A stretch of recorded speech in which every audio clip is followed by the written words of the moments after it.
Hello, my convicts and convict heads, the designer of Convict, bringing you guys and gals, yes, another video. And this is the next part to the DNS thing. As I said, it might be 3 or 4 parts, so here we are. This part might not be particularly that big, but we'll see where we get to, because I do tend to waffle on, as always.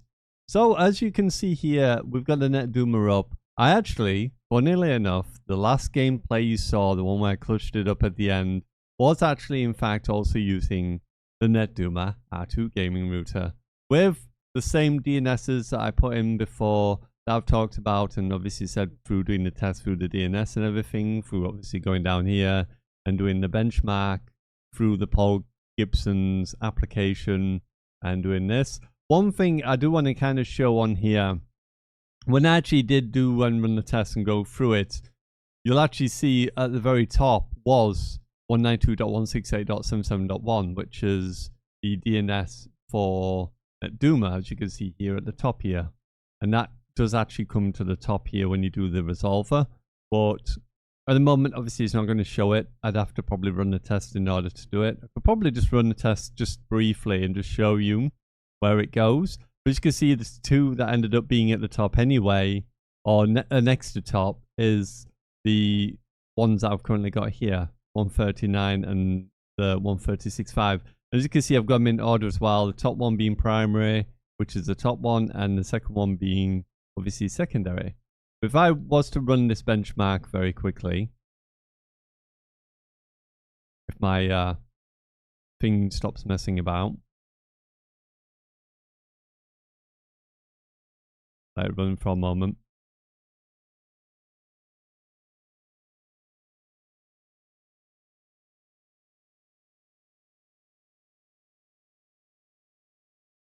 Where are you?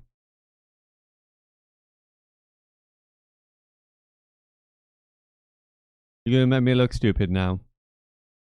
Where are you? Where did you go?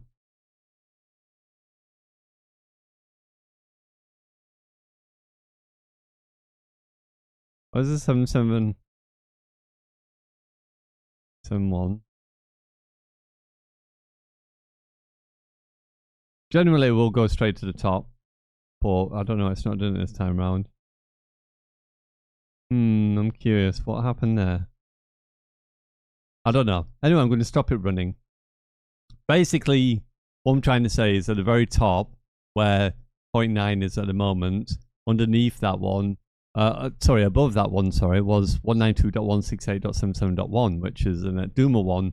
But I wanted to obviously keep these 2 because these 2 filter through my previous router, which is my Zeek. So, because if I was to take the Netduma and run this test through the Zeek to the Netduma, then the Netduma one seems to always come to the top, which is the 77.1. Generally, what it does. I don't know why it's gone at the moment, why it's disappeared and it's not there.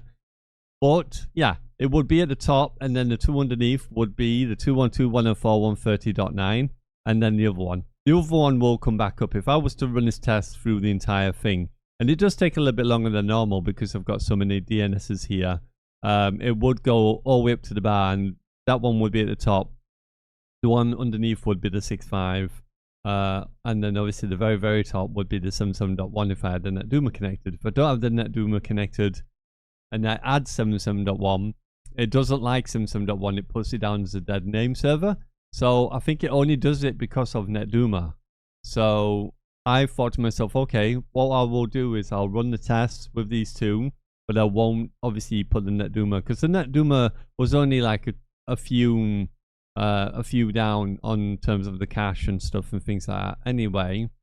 And I didn't want it to have to filter through the Zeek zone to then get through to my Netduma, then having to change the DNSs to whatever DNS it was. 77.1 at the top, and then 130.9 underneath as secondary, and then obviously process and continue on, because that would just look, it will look stupid. And like I said, the Zeek doesn't recognize 77.1, so if I was to take off the Netduma at any point, then that DNS will not work. So like I said, you don't generally need to use just the top 2, and that has to be just top 2. You can use like the top 5 or whatever, because from this one, if I was to click on that one, As you can see, the cache was 0.25 and the uncached is 0.35. I wouldn't really go up based on the .com because the .coms are not that important. But the cached one is, and the uncached is important. And then if you go underneath, you can see 2630. So that's 2535 and that's 2630. So as you can see, some have faster responses to uncached and others have faster responses to cached on there. So as you can see, that one's 2631, that was 2630, 2631. So that one and that one's very, very close to each other. And then you got 2631 there and 2632. So you can see the very, very little differences between these ones. Now, the only difference you want to watch out for is like anything that's orange like this is a redirecting server. So you don't want these. You want to remove redirecting ones. And you also want to look for any that are red. Any that are red, like these ones, these are dead name servers, or ones that obviously don't work on my connection, don't work through my internet connection itself. I added these on anyway because you can see we've got BT, we've got Zen Internet, we've got PlusNet, and a few others covered by BT and stuff. And then there's the M247 UK and what have you, trading and all that. There's Amazon US there as well, which is very bottom. But yeah, you get all these ones, and if you do get any red ones like these are just basically ones that don't work on your connection. So just right click and you can remove the name servers. You can permanently delete them as well if you want to. All you need to do is just right click and then you can remove, you can actually remove this name server. So you can actually click on them, each one, and then remove this name server, and it will completely remove it forever from your INI file. And if you ever mess up, like I said, you can easily go and find these. You just basically go to where the program has been installed, which I believe mine's here. And you can see underneath there's an INI file. And you can see that one is mine. That's the one I actually made, the mylist.ini. That's the one I actually made. That is the normal DNS bench INI, and that is the list that I created. So this is my list. That's why I've called it my list on there, so you can actually see. So there you go. That's as simple as that. That's how you do it. It's really, really easy to get it set up and going. And like I said, you can run it as many times as you want. Once you've done that test and you perform the test where you get the will it do it on this one, or do I have to thingy? It normally says at the bottom here you can build custom list. Oh, it's an add and remove into it. Yeah, you can rebuild custom list at any point. You can add more servers, remove INI files, name servers and stuff, or you can rebuild the custom list. Custom lists normally take about 30 to 40 minutes, and I do recommend you do that, obviously, because it helps out. And like I said, from that website that you've done in the previous video, if you've not checked out, go check out the previous video. Go to the description. There's a place where you can go, and you can actually pick your country. You can actually pick where you live. So if you live in Australia, pick Australia. If you live in Perth, pick Perth, or whatever. However, you know, it's set up on there that you want to pick. You can generally most cases you can pick like specific areas or like certain state areas, like main state areas. So go check it out. That's the previous video to this one.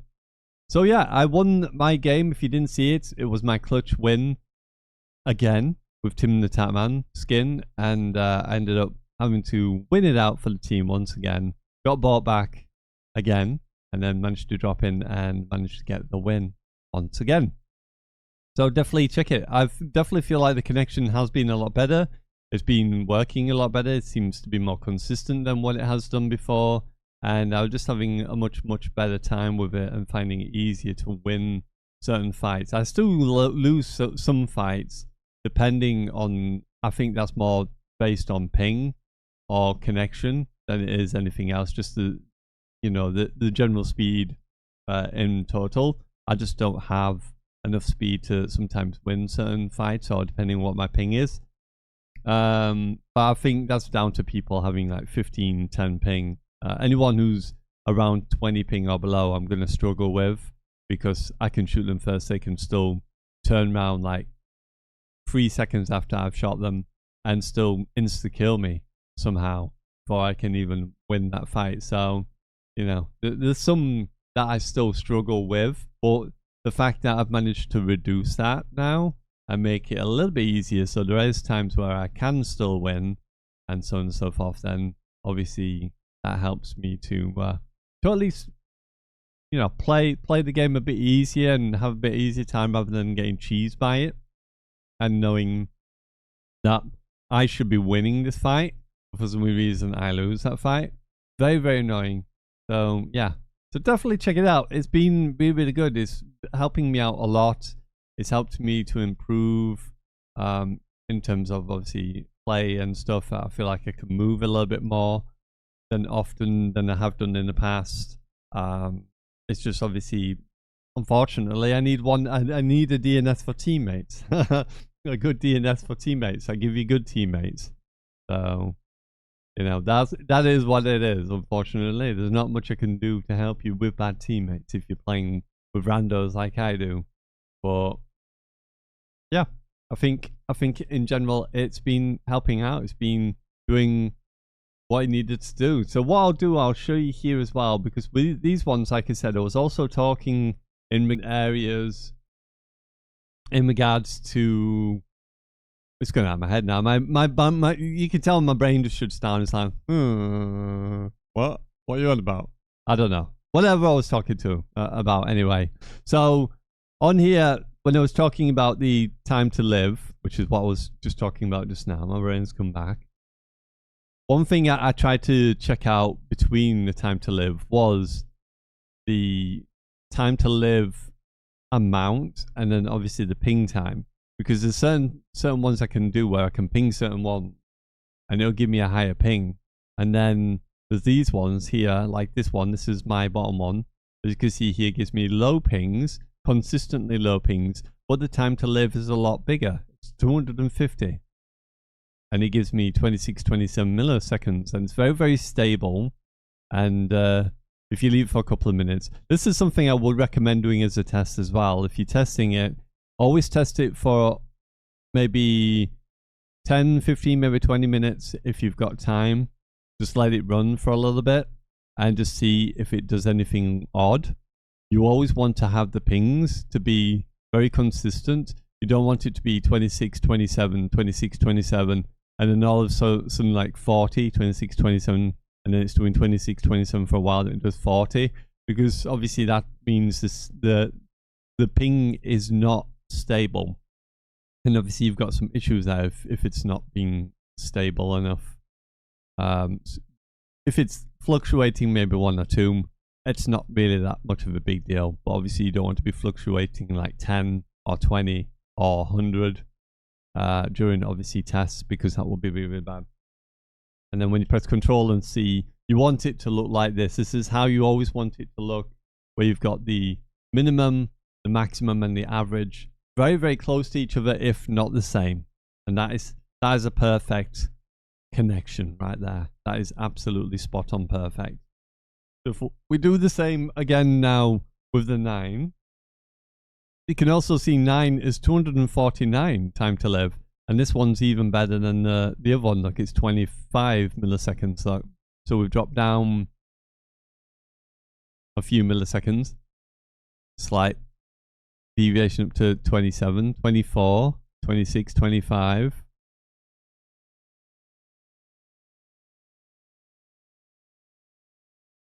So not too bad. Like I said, as long as it's about 1 or 2, you don't want it to be more than 5 or 10. You want it to try and keep it as close to obviously what it is. If I press Control C now, you can see 24 and 27. It's not too bad. Could be done being maybe a little bit better, maybe, but it's a lower ping as well. And I've got the backup. That's pretty decent anyway, so my backup is decent enough to carry anything on there. And yeah, I've not had any issues with it. It's been really, really good. It's been really perfect. The only time where it becomes a problem is if you jump from a good stable ping of 30 ping and you jump up like 100 ping sort of thing. So it's going to be where it's drastically changing. So I think if it's staying around 24, 25, 26, it just slightly moves, maybe 27, that's fine. If it goes from 27, goes up to 60, then yeah, you've got a problem. And you might want to see if there's anything congesting your line, or anything obviously causing problems. Because if you run programs in the background as well, that can also have a determined factor on obviously what your connection's doing as well on there. But the time to live, I don't think it makes much difference. I read some literature, and some literature said that apparently the higher TTL actually means that the server's closer, which doesn't make sense to me. I was like, what? Really? So, which could probably make sense because Google's not close to me. Google isn't close to me. And obviously if this one's coming up as 249 for time to live, I'm assuming it is close because I'm getting lower ping as well. So even if the time to live is higher, don't worry about it. It's the ping times really that you want to focus on. And actually if you get a higher time to live, that's probably better because it's actually closer to you. So that's something I worked out and found out through doing testing and obviously reading a lot of stuff on TTL. And it said that, like it's showing here, the higher TTL means it's actually closer to you. So if you can run these tests on DNSs and you actually get the DNSs where it comes up like this, where you got a nice low ping and your TTL is high, then it's okay because that just means that it's actually closer to you. Just be aware of that and check it out. But yeah, there you go. Now, I didn't really want to do too much today, but on this topic, I will have a look around, see if there's anything else I can do at the moment. I think, to be honest, we might have come up to the last video of doing this because I don't think there's anything else I really need to do. If there is, I will add an additional, but at the moment, I think this is probably where it is. So a couple of things to do. Number one, go into the DNS benchmark. The name bench, I wouldn't really bother with because it's not really that good. Through the testing I've done with it, well, a little bit of testing I've done through it, it just doesn't seem to be very good, or the kind of things that it was giving me suggestions for weren't really that viable or very good at all. So the Paul Gibson one's really good. I would highly recommend deleting the entire name servers. Do what I did. Go onto the website I did on the previous video, and obviously bring up that way. It brings up all the DNSs in different countries, and then you choose your country. Write down all the DNSs. It is a pain in the bum because it is so slow. I wish you could just copy the whole entire name servers and just paste it. But I don't think you can do that. I think you have to do it one by one and add. Go and do it. Even if they're coming up red, just keep on doing it, or you can stop doing it. That's completely up to you. I added them anyway because I knew I could delete them later. I just kept on adding everything in it, and anything and everything on there. And then once you've done that, you've added all those name servers. Maybe add a couple of the normal, usual name servers that you normally have, like Google, Cloudflare, OpenDNS, stuff like that, just to see if they make any sort of difference. You can add the Netduma one as well for those obviously who have a Netduma, 192.168.77.1. However, if you have a router, modem router, and you have a Netduma connected to that, try and use the 77.1 on your normal modem router. If it comes up as a red one and it comes up as a dead name server, I would probably skip, even if the Netduma comes to the top of your list here on your Paul Gibson thing, and it's right at the top here, I would go with the two underneath and not that one, because if it's not working on your first one, then it's probably not going to work very well, even if you are connected to the Netduma. And what I've basically done here is on my Zeeksol, I've put the two name servers on the DNS. So I've gone into the actual modem router itself and changed the DNSs on the modem router. I've then done it here on the PC by going here and then going to the Ethernet, where you can't see because I'm in the way. But where you go to the Ethernet bit and you bring up the Ethernet, you go to properties and stuff. I could probably show you again. Just go here, advanced, Ethernet. Where are we? Or network adapt option. There we go. And properties. I'll bring it over in a moment. You can't see it just yet, but bear with me. I'm going to bring it over. There you go. Grab. I need a new mouse. This mouse, I think, might be on its way out. It's acting really oddly. Sometimes it works, sometimes it doesn't. But as you can see here, I've even added him here as well. So what I would do, if you're going to do this test and run it as well, is go into your DNS if you can. If you can't on your modem router, don't worry about it. Just do it on your PC like I've done here, or on your console like I've done here. If you're on console, just do it like this and put it on here.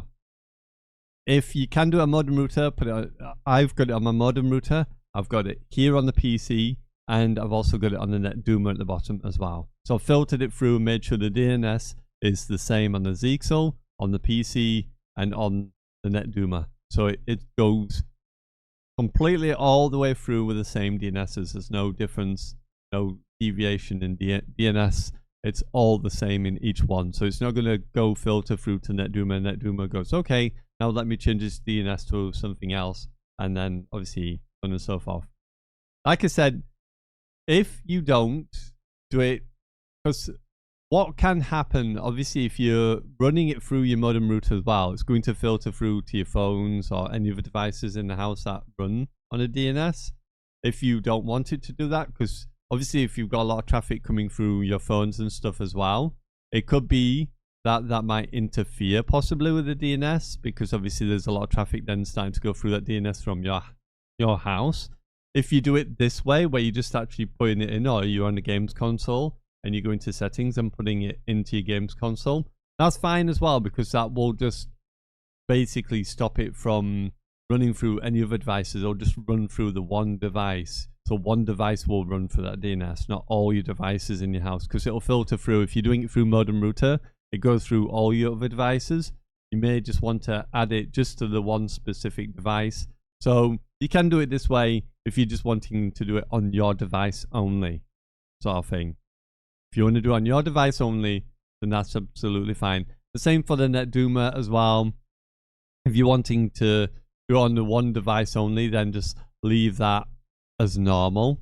And then obviously just make sure, like I said, here on the PC, you've got it added here is where you want to add it. Rather than letting it pick it automatically, you want it to select the following addresses, and you have your primary and you have the alternative, or on your console, go into your settings on there and make sure your primary and secondary is these, whatever the tester's given you on the test.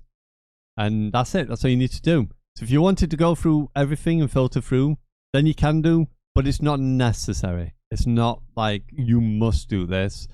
You can do it if you want to do it, but like I said, it will filter through to tablets, phones, anything else that you've got in your house. If you're wanting to just do it with that one specific maybe item, which might actually possibly be better in a way. I might try that as well myself. By doing it that way, then obviously you can do it that way as well, and you should be good. So yeah, I think this will be the last video on this. I have waffled a little bit, but I just wanted to kind of explain in full. Hopefully this helps you out. It's definitely helped me and improved on a lot of things. I've found now that when I go around a corner, quite often now, I won't be shot again. I won't take that last bullet and go, how am I getting shot when I'm like right behind the corner? That makes no sense. Also picking up stuff, opening doors and stuff and things like that seems to be a lot more responsive. Obviously sometimes there is times I'm like, come on, pick up. But I think that's due to Call of Duty's very strange way of animations, and it's just poor animation where you go to pick something, or you're going to do something and the animation's a bit slow, or the way that they've done it for helping the newbies sort of thing in the game. But That's just the way it's going to be, unfortunately, when it comes to that. But yeah, I think it's definitely helped. It's definitely done a big difference for me. I definitely highly recommend it if you're having a connection, having those really odd connections where you just feel like it's just not quite doing what it's supposed to be doing. Or you're like, well, I definitely shot that person first. He should be dead now. And yeah, I definitely would recommend doing this, and it should help clear up. Or not get rid of it completely. There'll be some people that will have lower ping that will just have the better connection. There's not much really you can do about that. It's just like, okay, you know, it's down to unfortunate skill-based matchmaking and terrible matchmaking that doesn't go based on ping and decides to give you terrible ping and give everyone else great ping, and you're just like, well, what am I supposed to do with this? You know, and you shoot someone and you still instantly die very, very quickly, or they somehow always seem to outgun you, and you're like, well, that makes no sense. And yeah, it's because of ping, because they're responding to the pings of the server much quicker than what I can, because of obviously distance and whatnot, and the type of connection I'm on. Hopefully in August, like I said, and I keep repeating again, I'll not keep repeating it. If we do get a new connection, then maybe I'll test this out again and we'll see where we go from there. If you do ever change providers, always make sure you rerun the test again, because it might change depending on what your provider is. So don't always stick with the same DNS as if you do change providers. Always make sure you run the test again. Sometimes as well, if one last thing I could say is maybe run this test on the morning, on an afternoon, and on an evening. And on nighttime, if you're a night owl, you like to play on the nighttime, and find out if it changes, because you may find out that certain times of the day, certain DNSs will be better than others, and some may become more congested at other times, and so on and so forth. If you're having that problem, then it could be something to do with that DNS at a particular time of day. So try and do that, and then find out an average of what might be the best one between, you know, those time in the day. So I'll just change your DNS and just write them down, change your DNS during those times of day, and then, you know, obviously you're good to go. Very simple and easy to do, especially if you do it just by system based, and you just do this and then just type it in, okay, and then once you've okayed it, just go to your Ethernet adapter, disable, enable sort of thing, and then you should be good to go. Which you can do by just coming here, where you've got the control panel, network and internet network connections. Just go to your device, right click, click disable, and then once you've done that, afterwards go back to it and then click enable, which will be at the top here, and that'll get rid of it. That'll just get rid of it completely, and you'll be good. You'll be good. You'll be back to normal. And then just give it a moment, and then just that'll reset your DNS again that you've put in, the new one that you've put in, and then you should be able to then go out and game again, or just restart your computer, you know, whichever you feel might help you out in terms of that. But yeah, there you go. So this is probably the last part of it for now. If there is anything else, I'll let you know. But just be aware that the time to live actually doesn't make a difference as such.